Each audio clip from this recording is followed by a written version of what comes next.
not the one who's so and I don't remember why I came. Remember why I came.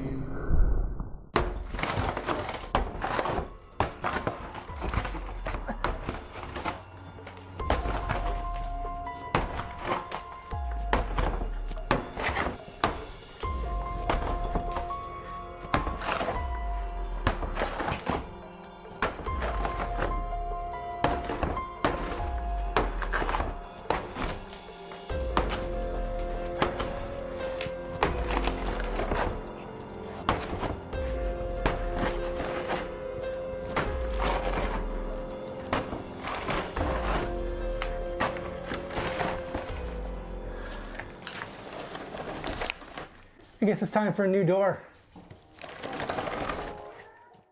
So if you have a little bit of damage to one of your doors, kind of like this one right here, it may be time to replace it. And if you're a cheapskate like me, you'll want to do it as inexpensively as possible. So here we go, you can do this.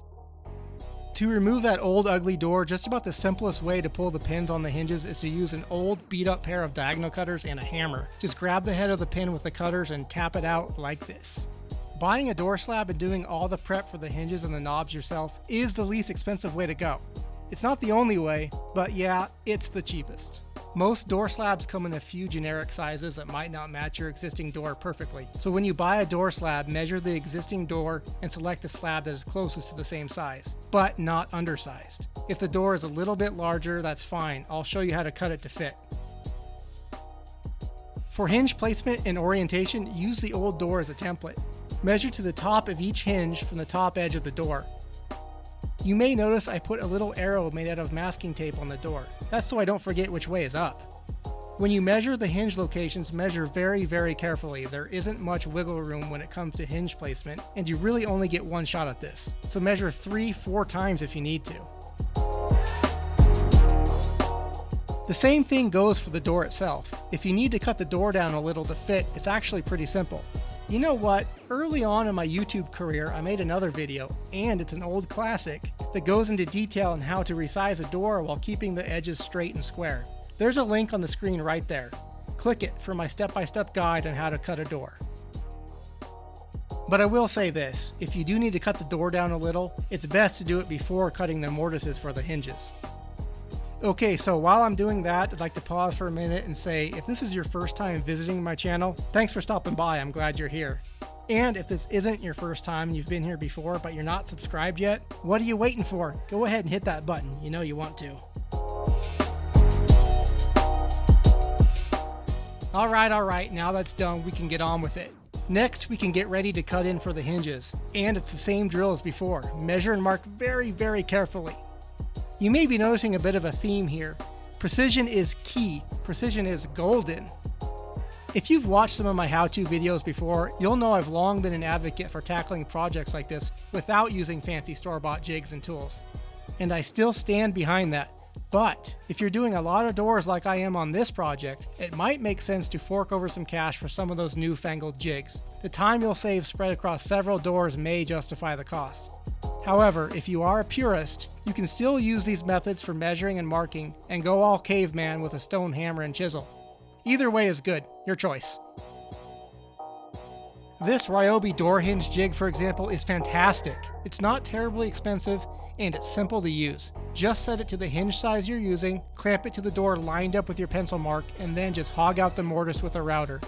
This jig even has a depth gauge to help you set the router bit to the correct depth. And you'll get perfect hinge mortises every time. You know what? I'll leave a link for this jig and all the tools I'm using in the description below. Check them out. So for the tip of the day, if you do end up using a jig like this, just make sure you have it oriented correctly so your hinges face the right direction. Maybe even make a test cut on the old door so that you can practice before the big show. To mount the hinges, definitely pre-drill the holes first. Don't just drive the screws in. That might cause a split in the edge of the door. Well, unless you want to split the edge of the door, then go ahead, be my guest. I highly recommend using a self-setting drill bit like this one. If you try just to eyeball it with a regular drill bit, the screw may end up off-center just a little and skew the hinge location.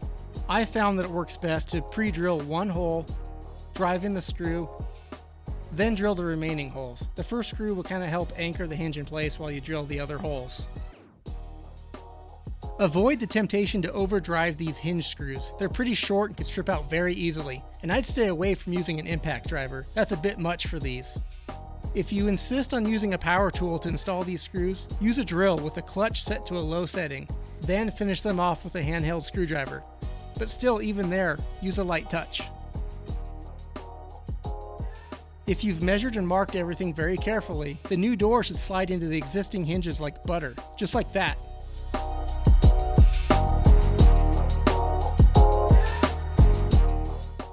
Why do people do this? Just paint right over hardware and light switch covers and... but never mind.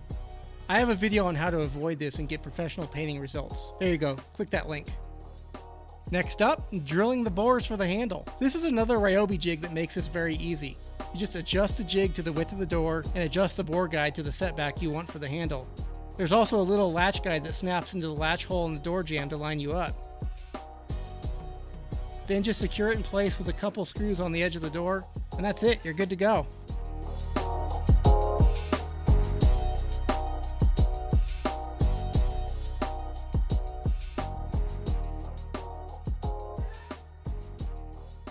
This last step can be done fairly easily with a chisel and hammer, but surprise, surprise, I have another tool that makes it really easy. And it gives you a nice clean latch mortise with nice rounded corners. Then the latch will just sit in that mortise so very nice.